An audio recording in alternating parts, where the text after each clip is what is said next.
स्कंदक मुनि ने अब 500 मनुष्यों के साथ भगवान मुनि सुब्रत स्वामी के पास जाकर के दीक्षा ग्रहण की और 500 मुनि भगवंतों के वो आचार्य बन गए। और भगवान मुनि सुब्रत स्वामी से एक बार आज्ञा लेकर के वो एक नगर में उन्होंने प्रवेश किया। तो वहाँ का जो पालक मंत्री था वो पुराना द्वेष रखता था उनसे, इसलिए वहाँ के राजा को एक षड्यंत्र करके उन मुनि भगवंत के प्रति उनको षड्यंत्र में डाल करके एक सजा सुनवा दी। और पालक मंत्री ने नगर के बाहर एक कोल्हू यंत्र तैयार करवाया और सभी 500 मुनि भगवंतों को और स्कंद आचार्य को सजा देने के लिए आदेश दिया सैनिकों को कि एक एक करके इन सारे मुनि भगवंतों को इस कोल्हू यंत्र में पेरते जाओ और मार डालो। अब स्कंदक आचार्य जो थे वो सारे मुनि भगवंतों को धर्म आराधना का उपदेश अंत समय में देते, परम समता भावों से इस पीड़ा को सहने की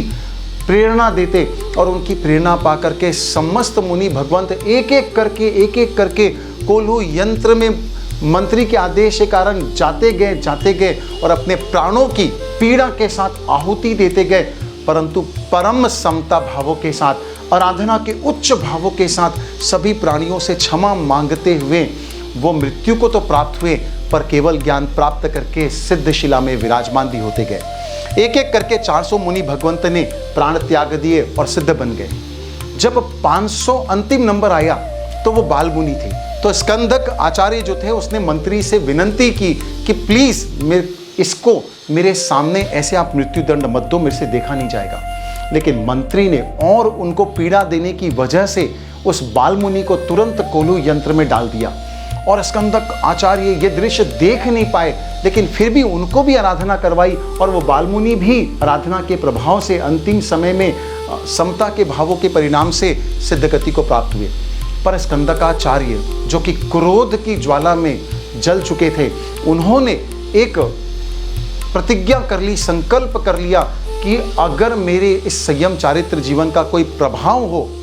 तो मैं इस पूरी नगरी को जला करके भस्म कर दूंगा। और ऐसे क्रोध के भावों के साथ उन्होंने प्राण त्याग दिए तो उनको सिद्धगति प्राप्त नहीं हो पाई। लेकिन देवलोक में जब वो देव बने तो उन्होंने सच में उस नगरी को जला करके भस्म कर दिया और आज भी वो जगह दंडकारण्य के नाम से प्रसिद्ध है।